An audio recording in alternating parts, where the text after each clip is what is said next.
لا تشوفون طيوركم من تحطوا لهم اكل يقومون يوقعوا للاكل، اذا كانت غنادير، اذا كان اللوري او اي طير ثاني. هاي لها سببين حبايبي. السبب الاول انه يبحث عن الاكل اللي يحبه فيبحبش وراه، او ضايج طلعوه.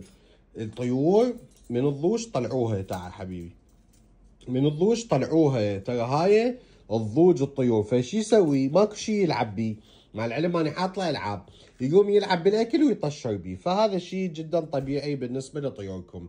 يا اما راح يوقع الاكل على مود يدور شيء يحبه ياكله، يا اما يريد يطلع ويتونس. فانتوا طلعوا طيوركم شقد ما تقدرون حتى لا تخرب لكم القفص. تحياتي لكم عبود.